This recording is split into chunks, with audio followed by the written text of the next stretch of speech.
le premier levier de création d'emplois, et là j'entre dans ce qui concerne beaucoup les jeunes, l'emploi, quelqu'un l'a dit tout à l'heure, ce sera l'agriculture. Non pas l'agriculture qu'on voit dans nos villages.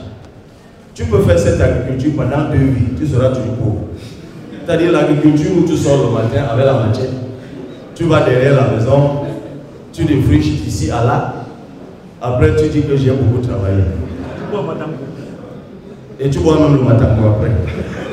Que j'ai trop travaillé aujourd'hui. Ça n'a jamais sorti un seul pays au monde de la pauvreté. N'est-ce pas, nos grands-parents font ça dans les villages. À la rigueur, ça te permet de cultiver le manioc que tu vas manger l'an prochain. Non. Il faut passer à une autre agriculture. Une agriculture moderne. Qui appelle des capitaux. Des capitaux nationaux et des capitaux internationaux et même des capitaux étatiques. C'est pour ça que nous allons consacrer 10% du budget chaque année pendant 5 ans pour développer ce secteur. Nous allons mettre en exploitation 20 000 hectares par région. Chaque année, ça fait 200 000 hectares. Je rappelle, et vous devez le savoir, je vous l'apprends, mais je l'ai encore dit l'autre jour. La superficie totale du Cameroun, c'est 47 millions d'hectares. Les terres arables, c'est-à-dire les terres qu'on peut exploiter de façon dans l'agriculture, c'est 17 millions d'hectares. Nous n'avons même pas encore exploité 5%. Ce n'est même pas moi qui l'ai dit, c'est le président de la République lui-même. Donc ces statistiques sont fiables. Alors, nous devons pouvoir exploiter. Vous voyez donc que même si, comme je le dis, moi je veux gouverner le Cameroun pendant 5 ans, j'organise des élections auxquelles je ne suis pas candidat, je m'en vais. Je l'ai dit depuis le 10 février, à partir de la 12e minute de mon discours à la jeunesse. Même pendant 5 ans, nous aurons seulement mis en exploitation 1 million d'hectares sur les 17 millions. Mais il faut le faire. Parce que c'est scientifiquement démontré, 1 hectare d'exploité, c'est un emploi direct. Donc si vous mettez en exploitation 1 million d'hectares, ça vous fait 1 million d'emplois directs. Mais il faut y mettre de l'argent. C'est pour ça que l'État va mettre 500 milliards, d'abord pour acheter des terres. Parce qu'on aura déjà préalablement fait que les gens accèdent à la propriété en donnant un titre foncier à ceux qui ont des droits coutumiers sur des terres. Et les terres sans maître deviendront naturellement le domaine national qu'on pourra mettre en exploitation par les concessions, les réserves et autres. Et cela participe principalement aux mairies. Parce que nous disons que nous devons pouvoir mettre un complexe agro-industriel dans chaque commune rurale du Cameroun. On n'invente rien. Un pays comme l'Afrique du Sud est à plus de 15 000 fermes construites. Nous, on compte seulement en faire 300 pour les 300 arrondissements. Et quand on dit complexe agro-industriel, c'est-à-dire on travaille la terre, mais également on se met à exploiter. Mais dites-moi quand même, comment nous mangeons l'arachide Garoua à Douala, donc ça part de Garoua. Mais il n'y a à Garoua aucune usine qui puisse exploiter l'arachide, transformer l'arachide. Comment cela est possible? Comment on ne peut pas faire des usines brassicoles dans la Damawa qui transforment l'oseille pour que ça soit des jus exportables, comme il le disait tout à l'heure. Ce n'est qu'un exemple que je prends. Dans l'extrême nord, c'est démontré que l'ensoleillement et la qualité du sol sont propices à la croissance rapide des poissons. Pourquoi on ne crée donc pas des lacs piscicoles pour sortir les gens de la pauvreté? On préfère donner 500 milliards par an pour importer du maquereau. Simplement parce qu'on préserve des réseaux d'enrichissement de quelques individus dont les affidés se trouvent sur toute la chaîne de décision étatique. L'humain. Juste l'humain. C'est ça que je voudrais qu'on retienne. Et pour sortir de l'agriculture, parce qu'on pourrait y revenir sur les questions. J'aime toujours prendre, je l'ai dit l'autre jour à la télé, le cas de Niété. Tout le monde peut vérifier, c'est 6700 emplois directs et indirects. Parce que tout à l'heure, j'ai dit 1 million d'emplois directs. Mais autour d'une agro-industrie, il y a plein d'emplois indirects. Allez à Niété, allez à Sokapal, mais ainsi de suite. Donc si vous faites, prenons le cas de Niété, si vous le faites x 300, ça vous fait 2 100 000 emplois directs. Non, direct même, pour prendre le cas de Niété, mais indirect, 2 100 000 emplois. Je parle rapidement de la fonction publique. Je ne sais plus c'était la collecte, mais je ne sais plus qui. Alors, il faut faire un choix. soit nous sommes un État libéral, soit nous sommes un État social. Moi, je fais le choix de l'État progressiste. Il faut changer la situation de l'humain. L'État est absent. Je ne sais même pas si vous vous en rendez compte. Le taux de couverture administrative au Cameroun est l'un des plus bas. Pour 23 millions d'habitants, nous sommes à, dit-on, 400 000 agents publics. Il y a des gens qui disent que c'est trop. En fait, ils ne savent pas de quoi ils parlent. Dans tous les pays à peu près normaux au monde, le ratio c'est un agent public pour 12 habitants.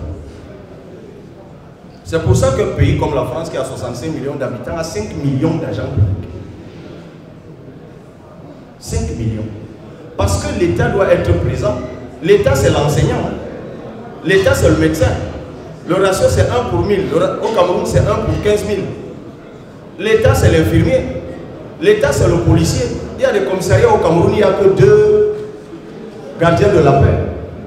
L'État, c'est le gendarme. On l'oublie souvent. Si vous n'êtes pas protégé, si vous n'êtes pas soigné, si vous n'êtes pas enseigné, l'État est où? Il faut relever tout cela. C'est pour ça que nous disons qu'en réalité, pour rattraper ça, il faut au moins qu'en 5 ans, nous passions de 1, même pas en 5 ans, ça va prendre 10 ans, on ne sera plus là, de 1 agent public pour 25 habitants. Et là, il faut pouvoir recruter tous les ans, dans la fonction publique camerounaise, au moins 40 000 personnes. En priorisant les enseignants pour 22 000, 8 000 pour les médecins et infirmiers, 5 000 pour la justice. J'espère que vous savez que la loi de 2006 prévoit que dans chaque arrondissement du Cameroun, il y a au moins un tribunal de premier degré. Ça n'existe pas. La justice est loin.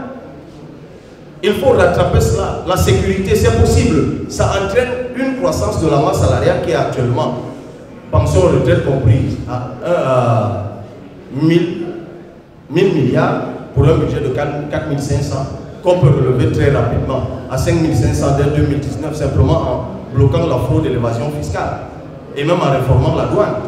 Ça entraîne une croissance de la masse salariale de 100 milliards. 100 milliards. C'est possible. Mais là encore, c'est l'humain. Et vous vous imaginez bien que si vous lancez un recrutement de 40 000 personnes dans ce pays pour 5 ans, au bout de la 3e année, vous n'aurez même plus de jeunes à recruter. Je vous dis, ça a l'air de rêve, mais c'est des choses bonnes en fait. On pourra en discuter. Mais il faut juste à un moment aimer les gens pour les sortir de la misère. Dernière chose qui concerne les jeunes, les start-up. On est à l'ère du numérique. On est dans le monde moderne. Ça devrait pouvoir vous concerner. D'ailleurs, je rappelle qu'on a mis et ça concerne mon frère, on a mis en circulation, en test depuis quelques jours, mais on en discutera, une application qu'on appelle Electra. Election Transparency. Vous tapez www.electra2018.org. C'est une application que nous avons créée, on y a travaillé pendant 6 mois pour la transparence électorale. C'est-à-dire que chacun d'entre vous peut s'abonner. Et on l'a fait pour que tous les gens qui seront représentants dans les bureaux de vote puissent s'abonner et qu'en temps réel, le jour du vote, ils puissent mettre là-dedans les photos des PV, tous les incidents constatés ici ou là. Mais pour que ça marche, il faut effectivement qu'on travaille ensemble avec tous les acteurs de l'opposition. Je l'ai dit en passant. Mais au Cameroun, c'est simple. Les start-up, c'est la fragilité. C'est certes l'innovation, la volonté, mais c'est la fragilité. Qu'est-ce que ça coûte dans ce pays de mettre une plateforme de recensement des start-up en les mettant en relation avec les entreprises? Qu'est-ce que ça coûte dans ce pays de breveter les innovations numériques? Qu'est-ce que ça coûte de réviser la loi sur le droit d'auteur pour qu'on puisse aussi breveter, soit en octroyant des brevets, soit sous forme de modèles ou de dessins industriels, les innovations numériques? Qu'est-ce que ça coûte dans ce pays de créer un fonds de développement de la start-up, simplement en supprimant le Sénat qui nous coûte 15 milliards par an et en prenant 5 milliards en injectant dans ce fonds, d'ailleurs parce que c'est l'esprit de seniorité qu'il y a derrière le Sénat, on comprendra bien qu'en supprimant une activité de vieux, on a plutôt impulsé une activité de jeunes. Qu'est-ce que ça coûte de transformer la banque des PME en banque de l'économie solidaire, comme ça se fait ailleurs, pour que les meilleures PME qui sont sélectionnées tous les ans devant un jury aient accès directement au financement parce qu'on les aura transformés, les start-up, en PME et en PME. Est-ce que cela est si difficile? En 3 ans, 4 ans, 5 ans, vous avez révisé le système éducatif pour en faire un système qui crée des jeunes, non pas qui vont du primaire pour le secondaire pour l'université, de l'université pour le chômage, mais des gens qui savent faire quelque chose. Non plus un système qui oblige les gens à aller jusqu'à l'agrégation juste pour ne pas végéter au quartier. Alors qu'on peut reconstruire les SARSM, encourager l'apprentissage, pour que dès le BPC, quelqu'un apprenne un métier, les mettre en relation avec les entreprises par un système incitatif de crédit d'impôt. Plus vous prenez les jeunes en apprentissage, plus on vous fait un dégrèvement d'impôts. Les meilleurs, vous les recrutez. Après, eux-mêmes peuvent créer leurs entreprises en ayant accès à la banque, au financement de la banque de l'économie solidaire. Est-ce que tout cela est véritablement compliqué? Alors on va dire que non. Il faut peut-être avoir passé toute une vie en politique pour penser le Cameroun comme cela. Et moi j'ai dit non. Avec mon âge, je peux aussi penser le Cameroun et pour faire ma proposition aux compatriotes.